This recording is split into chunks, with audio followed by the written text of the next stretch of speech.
আসসালামু আলাইকুম। এটির বাংলা সংবাদে সবাইকে স্বাগত জানাচ্ছি আমি শারমিন সালাম। শুরুতেই সংবাদ শিরোনাম।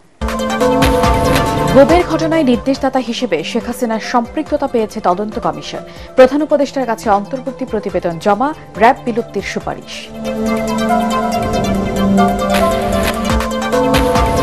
বিনম্র শ্রদ্ধায় দেশের শ্রেষ্ঠ সন্তানদের স্মরণ করল জাতি। বুদ্ধিজীবীদের আত্মদান ও জুলাই অভ্যুত্থানের প্রেরণায় দেশ গঠনের প্রত্যয়, রাষ্ট্রপতি ও প্রধান উপদেষ্টার শ্রদ্ধা। গণহত্যার দায়ে আওয়ামী লীগ জনবিচ্ছিন্ন হয়ে যাওয়ায় শ্রদ্ধা জানাতে আসেনি দলটি, মন্তব্য মির্জা ফখরুলের। রাষ্ট্র গঠনের লড়াইকে এগিয়ে নেওয়ার অঙ্গীকার নাগরিক কমিটির। এবং জুলাই শহীদদের গণ আকাঙ্ক্ষার সাথে যারাই বেইমানি করবে তাদের কাউকে ছাড় নয়, হুঁশিয়ারি সার্জিস আলমের। রাজশাহী বিভাগের 46 শহীদ পরিবার পেল আর্থিক অনুদান।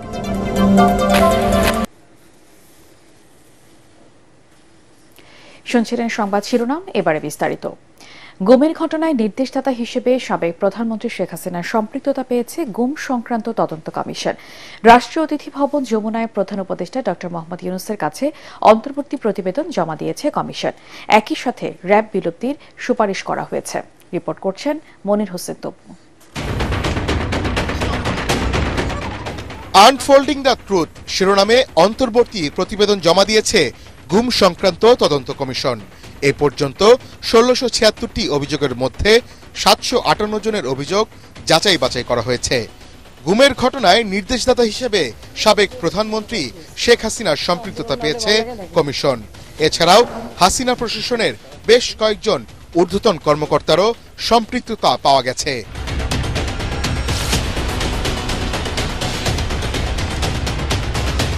যাদের মধ্যে রয়েছেন সাবেক প্রতিরক্ষা বিষয়ক উপদেষ্টা অবসরপ্রাপ্ত major general Tariq Ahmed Siddiqui, national telecommunication monitoring centre এনটিএমসির সাবেক মহাপরিচালক মেজর জেনারেল জিয়াউল আহসান এবং পুলিশ কর্মকর্তা মনিরুল ইসলাম ও হারুনুর রশিদ। গুমের শিকার ব্যক্তিদের বিচারিক প্রক্রিয়া শুরু সহ কমিশন র্যাব বিলুপ্তির সুপারিশ করেছে। কমিশন প্রধান মইনুল ইসলাম চৌধুরী জানান, গুমের সাথে জড়িত কর্মকর্তারা কাজটি এমনভাবে করেছে যাতে এগুলো শনাক্ত করা কঠিন হয়ে যায়। বিভিন্ন ফোর্স নিজেদের মধ্যে ভিকটিম বিনিময় এবং পরিকল্পনা বাস্তবায়ন করেছে বলেও জানান তিনি। প্রধান উপদেষ্টাকে আয়নাঘরগুলো পরিদর্শনের অনুরোধ জানিয়েছে কমিশন। তাদের অনুরোধে সাড়া দিয়ে প্রধান উপদেষ্টা জানান, স্বল্প সময়ের মধ্যেই সেগুলো দেখতে যাবেন তিনি। ৩ মাস পর মার্চে আরও একটি অন্তর্বর্তী রিপোর্ট দিবে গুম সংক্রান্ত তদন্ত কমিশন। চূড়ান্ত প্রতিবেদন দিতে কমপক্ষে আরও 1 বছর সময় প্রয়োজন বলে জানান কমিশন প্রধান। মনির হোসেন তপু, এটিএন বাংলা, ঢাকা। ভোরের সূর্য ওঠার পরপর মিরপুরের শহীদ বুদ্ধিজীবী স্মৃতিসৌধে ঢল নামে সর্বস্তরের মানুষের। তবে ২৪শে ছাত্র জনতার গণঅভ্যুত্থানের পর এক ভিন্ন চিত্র দেখে বাংলাদেশ। পতিত স্বৈরাচার আওয়ামী লীগ ছাড়া প্রায় সব রাজনৈতিক দলের ছিল সরব উপস্থিতি। এ সময় শ্রদ্ধা জানিয়ে বিএনপি মহাসচিব মির্জা ফখরুল ইসলাম আলমগীর বলেন, গণতন্ত্র এবং গণহত্যা করে আওয়ামী লীগ জনবিচ্ছিন্ন হয়ে গেছে। মোহাম্মদ মহসিনের ক্যামেরায় আদ্দিন সজীবের রিপোর্ট।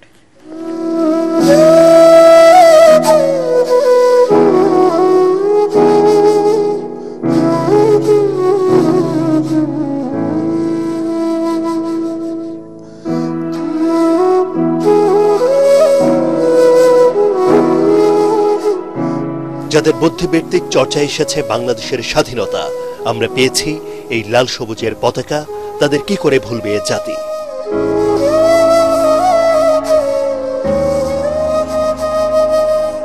দেশের সূর্য সন্তানদের স্মরণে বুদ্ধিজীবী সমাধিস্থলে তাই ছুটে এসেছেন নানা দল, মত, ধর্মবর্ণের মানুষ।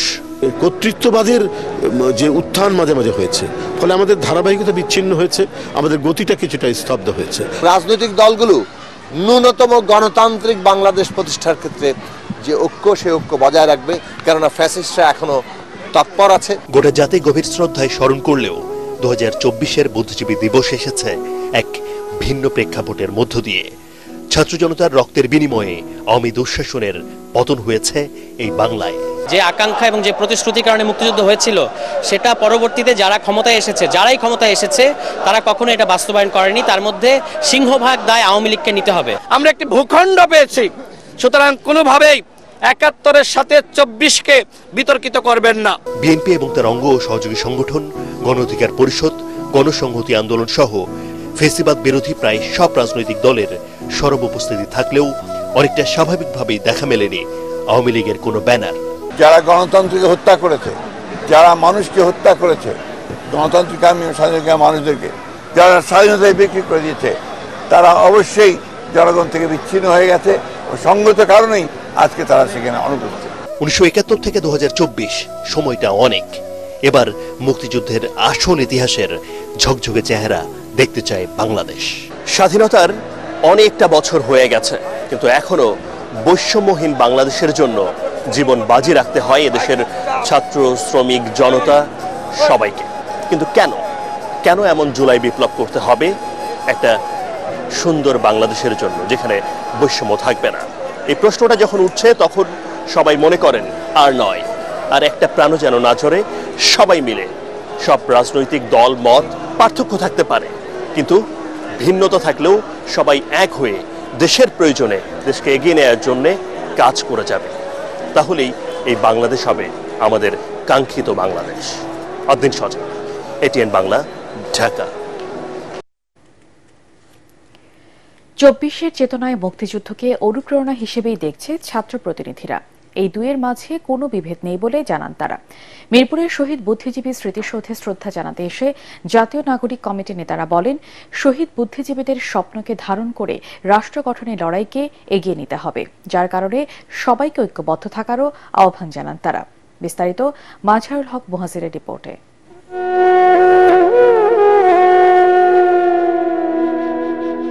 বদলে যাওয়া বাংলাদেশে নতুন আলোয় উদ্ভাসিত এবারের বুদ্ধিজীবী দিবস। জাতির শ্রেষ্ঠ সন্তানদের শ্রদ্ধা জানাতে এই ঢল।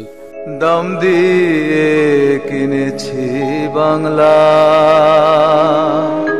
পরিবর্তিত পরিস্থিতিতে কি ভাবছেন দেশের মানুষ? আমাদের ইতিহাস নিয়ে যে টানাটানি করা হয় সেটা বন্ধ হওয়া উচিত। যা হয়েছে, যে সময় হয়েছে, যাদের যে কৃতিত্ব ছিল সেগুলো আমাদের স্বীকার করা উচিত। এই দেশটা যখন সব মানুষের হবে, আমাদের এই লড়াই, সাধারণ মানুষের যে লড়াই, তখনই শেষ হবে। আর যেন কোনো আধিপত্যবাদ এই দেশে এসে এইভাবে আগ্রাসন না চালাতে পারে। এদিন ছাত্র প্রতিনিধিরা আসেন ৭১-এর মুক্তিযুদ্ধকে লালন করেই, তাদের স্বপ্নও ইতিহাসকে অবলম্বন করেই। ২৪-এর যে চেতনা এবং ১৪ই ডিসেম্বর বা ৭১-এর যে স্পিরিট, এগুলো মিলেমিশে একাকার হয়ে যাবে এবং সামনের বাংলাদেশে ৪৭, ৭১ বা ২৪-এর বিভেদ থাকবে না। আমরা একসঙ্গে কাজ করে যাব। যারা বুদ্ধিজীবী ছিলেন, এই বাংলাদেশকে রক্ষার জন্য তারা জীবন দিয়ে গিয়েছেন। আগামীর এই চিন্তার লড়াইটা জারি রাখুন, মুজিববাদকে নিপাত করুন। ছাত্র অধিকার পরিষদের এই দুই নেতা জানান, পাকিস্তানিদের মতোই আওয়ামী লীগ ২৪-এ দেশের তরুণ ছাত্র জনতাকে হত্যা করে নিঃশেষ করতে চেয়েছিল। ১৪ই ডিসেম্বর বাংলাদেশের যারা মেধাবীরা ছিলেন তাদের তালিকা তৈরি করে তাদেরকে হত্যা করা হয়েছে। ঠিক একইভাবে আমরা যেটি জানি, আমাদের কাছে যে তথ্য রয়েছে, আওয়ামী লীগ রয়ের সহযোগিতায় এরকম একটি তালিকা তারা সেই গণ অভ্যুত্থান আন্দোলনের সময়ই তারা করেছে। দেশকে নিয়ে যত ষড়যন্ত্রই হোক, বাংলাদেশের জনগণ তা প্রতিহত করবে বলেও মত ছাত্র প্রতিনিধিদের। ৭১-এ দীর্ঘ ৯ মাস রক্তক্ষয়ী মুক্তিযুদ্ধে বিজয়ের ঠিক আগে পাক হানাদার বাহিনীরা এদেশকে মেধাশূন্য করবার লক্ষ্যে যে তাণ্ডব চালিয়েছিল, তাতে বিজয়ের মাসেও বিষাদের যে ছোঁয়া তা ব্যক্ত করবার ভাষা সবারই অজানা। তবুও চাপা ক্ষোভ সেই বীর বুদ্ধিজীবীদের নেই যথাযথ তালিকা। তাই তো স্বাধীনতার ৫৩ বছর পেরিয়ে গেলেও নতুন বাংলাদেশ বিনির্মাণের যে স্বপ্ন দেখিয়েছে তরুণ প্রজন্ম, সেখানে মুক্তিযুদ্ধের প্রতিটি ক্ষেত্রে যাদের অবদান তাদের দেয়া হোক যথাযথ সম্মান, এমনটাই প্রত্যাশা ছাত্র, শিক্ষক এবং সুশীল সমাজের। মিরপুরের বুদ্ধিজীবী স্মৃতিসৌধ থেকে মাজহারুল হক মুহাজির, এটিএন বাংলা, ঢাকা। এর আগে দিবসের শুরুতেই জাতির শ্রেষ্ঠ সন্তানদের মিরপুর শহীদ বুদ্ধিজীবী স্মৃতিসৌধে ফুল দিয়ে শ্রদ্ধা জানান রাষ্ট্রপতি মোহাম্মদ শাহাবুদ্দিন এবং প্রধান উপদেষ্টা ড মোহাম্মদ ইউনূস। শ্রদ্ধা নিবেদন শেষে আইন উপদেষ্টা ড আসিফ নজরুল ইসলাম বলেন, নতুন বাংলাদেশ গড়তে ছাত্র জনতার আন্দোলনে তরুণদের আত্মত্যাগ বৃথা যাবে না। শহীদ বুদ্ধিজীবী দিবসে এটাই সরকারের প্রত্যয়। এ সময় প্রধান উপদেষ্টার প্রেস সচিব বলেন, জাতির শ্রেষ্ঠ সন্তানদের আদর্শকে ধারণ করে অন্তর্বর্তী সরকার। বিস্তারিত ইয়াসিন রানার রিপোর্টে। মহান মুক্তিযুদ্ধে পরাজয়ের ঠিক আগ মুহূর্তে হত্যার নেশায় মেতে ওঠে পাকিস্তানি হানাদার বাহিনী। বাঙালি জাতিকে মেধাশূন্য করতে শিক্ষক, বিজ্ঞানী, চিন্তাবিদ, সাহিত্যিক, সাংবাদিক, শিল্পী, চিকিৎসক, প্রকৌশলী সহ দেশের বহু কৃতি সন্তানকে হত্যা করে তারা। বিজয়ের পর রাজধানীর রায়ের বাজার, মিরপুরের বধ্যভূমি সহ ঢাকা ও দেশের বিভিন্ন স্থানে বুদ্ধিজীবীদের চোখ, হাত পা বাঁধা ক্ষত বিক্ষত মৃতদেহ পাওয়া যায়। দিবসটি উপলক্ষে জাতির সূর্য সন্তান শহীদ বুদ্ধিজীবীদের স্মরণ করে পুরো জাতি। মিরপুর শহীদ বুদ্ধিজীবী স্মৃতিসৌধে রাষ্ট্রপতি মোহাম্মদ শাহাবুদ্দিন এবং প্রধান উপদেষ্টা ডক্টর মোহাম্মদ ইউনূসের পুষ্পস্তবক অর্পণের মধ্য দিয়ে শুরু হয় জাতির শ্রদ্ধা নিবেদন পর্ব।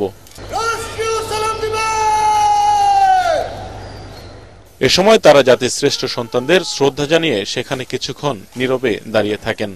এ সময় বিউগলে বেজে ওঠে করুণ সুর। শহীদদের প্রতি শ্রদ্ধা জানিয়ে গার্ড অফ অনার দেয় 3 বাহিনীর চৌকস দল। শ্রদ্ধা নিবেদন শেষে প্রেস সচিব শফিকুল আলম বলেন, শহীদ বুদ্ধিজীবীদের আদর্শ আত্মত্যাগ ধারণ করে অন্তর্বর্তী সরকার। যেই নতুন বাংলাদেশ গড়ার প্রত্যয়ে প্রফেসর ইউনূস এগিয়ে যাচ্ছেন, এটা সেই শহীদ বুদ্ধিজীবীদের যে ড্রিম ছিল তারই একটা কন্টিনিউয়েশন। তারা যেই জন্য ফাইট করেছিলেন, যেই জন্য তারা দেশকে এগিয়ে নিয়ে গিয়েছিলেন, ঠিক সেই এগিয়ে নেওয়ার প্রত্যেই আমরা এগোচ্ছি। 24-এর আন্দোলনে তরুণদের আত্মত্যাগে নতুন বাংলাদেশ গড়ার প্রত্যয় ব্যক্ত করেন ডক্টর আসিফ নজরুল। বহু শহীদ বুদ্ধিজীবীর আত্মত্যাগের পর আমরা স্বপ্নের বাংলাদেশ গড়তে ব্যর্থ হয়েছিলাম, একদলীয় মানসিকতার জন্য, একটা দলের ব্যর্থতার জন্য। আজকে কোনোভাবেই যেন সেই ব্যর্থতার পুনরাবৃত্তি না হয়। আমাদের তরুণদের আত্মত্যাগের বিনিময়ে রাষ্ট্র গড়ার যে দ্বিতীয় সুযোগ আমরা পেয়েছি, সেই সুযোগ যেন আমরা কোনোভাবেই নস্যাৎ না করি, সেই সুযোগ যেন আমরা কোনোভাবেই নষ্ট না করি। প্রধান উপদেষ্টা বুদ্ধিজীবী স্মৃতিসৌধ এলাকা ত্যাগ করার পর সর্বসাধারণের শ্রদ্ধা নিবেদনের জন্য উন্মুক্ত করে দেওয়া হয়। বিভিন্ন রাজনৈতিক, সাংস্কৃতিক সংগঠন, স্কুল, কলেজ, বিশ্ববিদ্যালয়, সরকারি দফতরগুলো সহ সাধারণ মানুষ শ্রদ্ধা নিবেদন করেন। এই স্বাধীনতার সেই মূল মন্ত্রগুলোকে আবার ফিরিয়ে আনতে হবে। বৈষম্যহীন বাংলাদেশ আমরা দেখতে চাই। আমরা চাই আমাদের দেশটা আরো উন্নত হোক, আরো সমৃদ্ধ হোক। ছাত্র আন্দোলনের মাধ্যমে আমরা যে আমাদের অর্জন করেছি তা আরো বৃদ্ধি হোক। 17 বছরের শাসনভার আপনি দেখেন, এখানে কোনো সাম্য ছিল না, এখানে অর্থনৈতিক মুক্তির কোনো কথা ছিল না, এখানে গণতন্ত্র ছিল না। সুন্দর দেশ গড়তে মুক্তিযুদ্ধে শহীদদের আশা আকাঙ্ক্ষার প্রতিফলন দেখতে চান শ্রদ্ধা জানাতে আসা সর্বস্তরের মানুষ। শহীদ বুদ্ধিজীবীদের আদর্শের পথ অনুসরণ আর 24-এর তরুণদের আত্মত্যাগ একটি বৈষম্যহীন নতুন বাংলাদেশ গড়ে তুলবে, এমনটাই প্রত্যাশা সকলের। ইয়াসিন রানা, এটিএন বাংলা, শহীদ বুদ্ধিজীবী কবরস্থান, ঢাকা। আগামীতে বৈষম্যহীন অন্তর্ভুক্তিমূলক উদার বাংলাদেশ গড়ে তোলার অঙ্গীকার ব্যক্ত করেছেন বিএনপির ভারপ্রাপ্ত চেয়ারম্যান তারেক রহমান। বিশেষ চাহিদা সম্পন্ন মানুষের জন্য মর্যাদাপূর্ণ সমাজ গড়ে তোলার আশাবাদ ব্যক্ত করে তিনি বলেন, সব শ্রেণীর মানুষ মিলে গণতান্ত্রিক বাংলাদেশ প্রতিষ্ঠাই বিএনপির মূল লক্ষ্য। রাজধানীর আগারগাঁয়ে এলজিআরডি ভবন মিলনায়তনে প্রতিবন্ধী নাগরিক শ্রেণী আয়োজিত মতবিনিময় সভায় লন্ডন থেকে ভার্চুয়ালি যুক্ত হয়ে তিনি এসব কথা বলেন। সভায় অংশ নেন বিএনপি মহাসচিব মির্জা ফখরুল ইসলাম আলমগীর। তারেক রহমান বলেন, জনসমর্থন নিয়ে রাষ্ট্র পরিচালনার দায়িত্ব পেলে প্রতিবন্ধীদের পাশে থাকবে বিএনপি। রাজনৈতিক দল, জাতীয়তাবাদী রাজনৈতিক দল। আমরা বিশেষ চাহিদা সম্পন্ন ব্যক্তিদের জন্য একটি মর্যাদাপূর্ণ, সক্ষম এবং সমৃদ্ধ সমাজ গড়ে তুলতে চাই। ইনশাআল্লাহ আপনাদের পাশে আমরা থাকব। আপনাদের প্রতিবন্ধকতা আমাদের সবার প্রতিবন্ধকতা। আমরা সবাই মিলে একসাথে যে গণতান্ত্রিক বাংলাদেশ গড়ে তুলব, সেটি হবে সবার জন্য ফেয়ার। আসুন আমরা সবাই মিলে একটি গণতান্ত্রিক বাংলাদেশ গড়ে তুলি, যার ভিত্তি হবে বৈষম্যহীন, অন্তর্ভুক্তিমূলক এবং উদার তান্ত্রিক সমাজ নির্মাণ।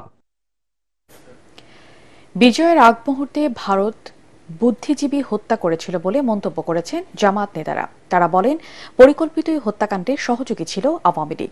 শহীদ বুদ্ধিজীবী দিবস উপলক্ষে জাতীয় প্রেসক্লাবে জামাত ইসলামী ঢাকা মহানগর দক্ষিণ আয়োজিত আলোচনা সভায় দলটির নেতারা আরও বলেন, স্বাধীনতার 53 বছরেও ভারত বন্ধুত্বের পরিচয় দিতে পারেনি। এই দেশ যদি পদানত থাকে, এটি করদ রাজ্যে পরিণত হয়, ভারতের একটা বাজারে পরিণত হয়, তাহলেই তো ভারতের লাভ বেশি। ফলে জাতির শ্রেষ্ঠ সন্তানরা যদি বেঁচে থাকে, তাদের গবেষণা, তাদের চিন্তা, তাদের আবিষ্কার, তাদের মেধা, তাদের স্ট্যামিনা, তাদের এনার্জি, বিজ্ঞান প্রযুক্তির এই চরম উৎকর্ষতার যুগে এই জাতির সেরা সন্তানকে দুনিয়ার বুকে মাথা উঁচু করে দাঁড়ানো একটি জাতিতে যারা পরিণত করতে পারে, তাদেরকে শেষ করে দেওয়ার চক্রান্ত তো তাদেরই হতে পারে, আর কারো হতে পারে না। জুলাই শহীদদের গণ আকাঙ্ক্ষার সাথে যারাই বেইমানি করবে তাদের কাউকে ছাড় দেওয়া হবে না বলে মন্তব্য করেছেন শহীদ স্মৃতি ফাউন্ডেশনের সাধারণ সম্পাদক সার্জিস আলম। শনিবার রাজশাহী জেলা শিল্পকলা একাডেমি মিলনায়তনে শহীদ পরিবারের মাঝে চেক হস্তান্তর অনুষ্ঠানে তিনি এ মন্তব্য করেন। অনুষ্ঠানে রাজশাহী বিভাগে ৪৬ জন শহীদ পরিবারের প্রত্যেককে ৫ লাখ টাকার চেক প্রদান করা হয়।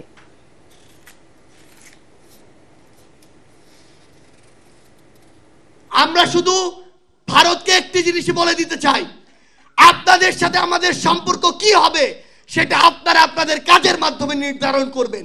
যেই খুনি হাসিনা এতগুলো মানুষকে খুন করে এই বাংলাদেশ থেকে পালিয়ে গিয়েছে, সেই খুনি হাসিনাকে আপনারা আশ্রয় দিয়েছেন। যদি এই বাংলাদেশের সাথে আপনাদের সম্পর্ক স্থাপন করতে চান, খুনি হাসিনাকে বাংলাদেশে ফিরিয়ে দিন।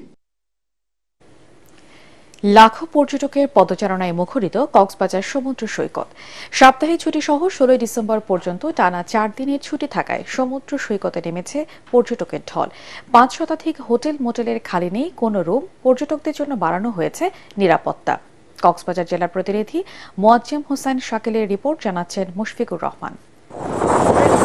স্কুলের বার্ষিক পরীক্ষা শেষ হওয়ায় অনেকেই পরিবার পরিজন নিয়ে ভ্রমণে এসেছেন কক্সবাজারে। অনেক প্রতিষ্ঠান মিটিংয়ের ভেন্যু হিসেবে সৈকতকে বেছে নিয়েছেন, ফলে লাখো পর্যটকের পদচারণায় মুখরিত এখন কক্সবাজার। পরীক্ষা শেষ, তাই আমি আমার ফ্যামিলি এবং আমার ফ্রেন্ডদের সাথে কক্সবাজারে ঘুরতে আসছি। বাচ্চাদের পড়াশোনা শেষ, পরীক্ষা শেষ, ওরা সারা বছর একটু পরিশ্রম করে, ওই জন্য বাচ্চাদেরকে বিনোদন দেওয়ার জন্য নিয়ে এসেছি। সব সময়ের জন্য কক্সবাজার হচ্ছে একটা রিফ্রেশমেন্টের স্থান। অনেকদিন পর আসছি ফ্রেন্ড সার্কেলের সাথে, অনেক ভালো লাগতেছে। বাবার সাথে আসছি, খুব ভালো লাগছে, পরীক্ষা শেষ ঘুরতে আসছি। ১৭ ডিসেম্বর পর্যন্ত হোটেল মোটেল, গেস্ট হাউস কিংবা রিসোর্ট কোথাও কোনো রুম খালি নেই। 18 ডিসেম্বর থেকে 25 ডিসেম্বর পর্যন্ত কিছু রুম খালি হওয়ার সম্ভাবনা থাকলেও 31st নাইট পর্যন্ত শতভাগ রুম অগ্রিম বুকিং নেওয়া হয়েছে বলে জানান হোটেল মালিকরা।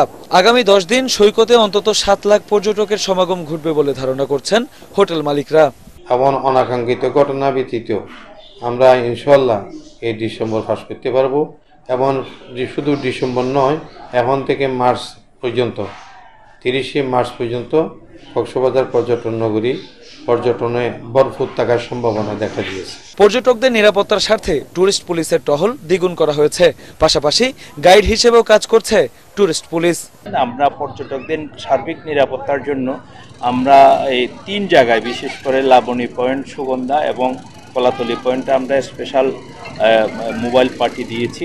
ভরা মৌসুমে কক্সবাজার ভ্রমণে আগে থেকেই হোটেল বুকিং করে যাওয়ার পরামর্শ দিয়েছেন সংশ্লিষ্টরা। মুশফিকুর রহমান, এটিএন বাংলা। শহীদ বুদ্ধিজীবী দিবস উপলক্ষে আলোচনা সভার আয়োজন করা হয় ঢাকা বিশ্ববিদ্যালয় টিএসসিতে।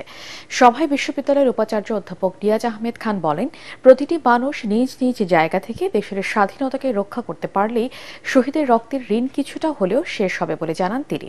এ সময় জাতির প্রতিটি ক্রান্তিকালে ঢাকা বিশ্ববিদ্যালয় অবিস্মরণীয় ভূমিকা রেখেছে বলেও জানান তিনি। এ সময় অনার্সে ইতিহাস বিভাগে প্রথম স্থান অর্জনকারীদের শহীদ বুদ্ধিজীবী গিয়াসউদ্দিন আহমেদ পদক দেয়া পুনরায় চালু করা হবে বলেও জানান তিনি। 52, 72, 69, 71, 90 জাতির এই মাইলস্টোন গুলো মনে রাখা দরকার এই কারণে যে থেকে শিক্ষণীয় বিষয় আছে, ঘটনার পরম্পরা আছে, ধারাবাহিকতা আছে এবং এই প্রতিটি ঘটনায় ঢাকা বিশ্ববিদ্যালয়ের অবদান আছে। দেশের সাম্প্রদায়িক সম্প্রীতি বিনষ্ট করতে যারা ষড়যন্ত্র করছে তাদের বিচার হবে বলে জানিয়েছেন অ্যাটর্নি জেনারেল মোহাম্মদ আসাদুজ্জামান। চট্টগ্রামে বাংলাদেশ হিউম্যান রাইটস ফাউন্ডেশনের 15তম প্রতিষ্ঠা বার্ষিকী চতুর্থ সম্মেলনে তিনি একথা বলেন। তিনি আরও বলেন, দেশে হিন্দু সম্প্রদায়ের সর্বোচ্চ নিরাপত্তা নিশ্চিত করা হচ্ছে, সেখানে একটি পক্ষ ষড়যন্ত্র করে দেশে সাম্প্রদায়িক সম্প্রীতি নষ্ট করার পায়তারা করছে। অনুষ্ঠানে হাইকোর্ট বিভাগের বিচারপতি মুজিবুর রহমান মিয়া, বাংলাদেশ হিউম্যান রাইটস ফাউন্ডেশনের চেয়ারপারসন অ্যাডভোকেট এরিনা খান ও সুফি মোহাম্মদ রহমান সহ অন্যরা উপস্থিত হন। আজকের সময় হচ্ছে বাংলাদেশের প্রতিটি মানুষ তার প্রতিটি ইঞ্চিতে দাঁড়িয়ে এদেশের প্রতি ভালোবাসা দেখানোর জন্য আমরা সকল প্রকার ষড়যন্ত্রের জাল ছিন্ন করে বাংলাদেশকে এমন একটি বাংলাদেশে নিয়ে যাব যেখানে ন্যায় বিচার, কথা বলার স্বাধীনতা, চিন্তার স্বাধীনতা নিশ্চিত করা হবে। সন্ধানে লাইফ ইন্স্যুরেন্স আন্তর্জাতিক সংবাদ।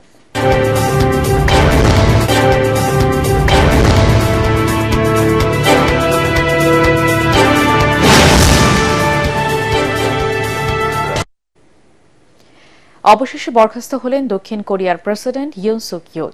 সংসদে আইন প্রণেতাদের ভোটাভুটিতে অভিশংসিত হওয়ার পর দক্ষিণ কোরিয়ার স্থানীয় সময় শনিবার সন্ধ্যায় তাকে আনুষ্ঠানিকভাবে বরখাস্ত করা হয়। রয়টার্স জানায়, মূলত সামরিক আইন জারি করার চেষ্টার ঘটনায় শনিবার অভিশংসিত হন দক্ষিণ কোরিয়ার প্রেসিডেন্ট। পরে রাষ্ট্রপ্রধান হিসেবে তার দায়িত্ব ক্ষমতা থেকে কেড়ে নেওয়া হয়। দেশটির সংবিধান অনুসারে প্রধানমন্ত্রী হ্যান ডাক-সু এখন ভারপ্রাপ্ত প্রেসিডেন্ট হিসেবে দায়িত্ব পালন করবেন।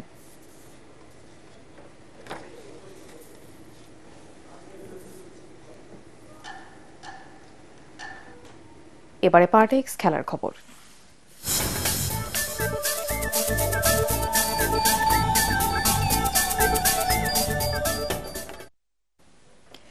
বাংলাদেশ প্রিমিয়ার ফুটবল লিগে চিরপ্রতিদ্বন্দ্বী আবাহনীকে একমাত্র গোলে হারিয়ে 3 ম্যাচে 3 জয়ে পয়েন্ট টেবিলে শীর্ষে উঠে এল মোহামেডান স্পোর্টিং ক্লাব। কুমিল্লার শহীদ ধীরেন্দ্রনাথ দত্ত স্টেডিয়ামে মর্যাদার লড়াইয়ের শুরু থেকে আবাহনীর উপর প্রাধান্য বিস্তার করে খেলতে থাকে মোহামেডান।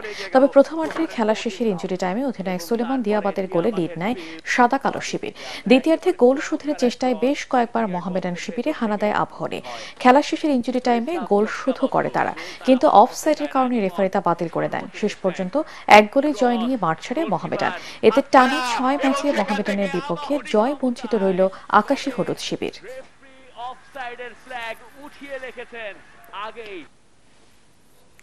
শেষ করার আগে সংবাদ শিরোনাম আরেকবার। গুমের ঘটনায় নির্দেশদাতা হিসেবে শেখ হাসিনার সম্পৃক্ততা পেয়েছে তদন্ত কমিশন। প্রধান উপদেষ্টার কাছে অন্তর্বর্তী প্রতিবেদন জমা, র‍্যাব বিলুপ্তির সুপারিশ।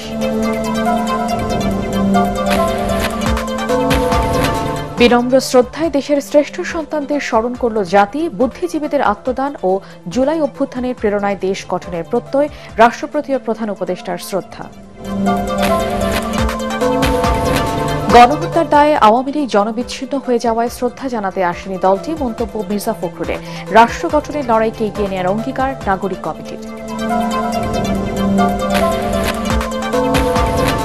এবং জুলাই শহীদের গণ আকাঙ্ক্ষার সাথে যারাই বেইমানি করবে তাদের কাউকে ছাড় নয়, হুঁশিয়ারি সার্জিস আলমের। রাজশাহী বিভাগে 46 শহীদ পরিবার পেল আর্থিক অনুদান। পরবর্তী সংবাদ দেখার আমন্ত্রণ জানিয়ে এখনকার মতো শেষ করছি। ATN বাংলা সংবাদ ইউটিউবে দেখতে ব্রাউজ করুন, youtube/ATN Bangla News।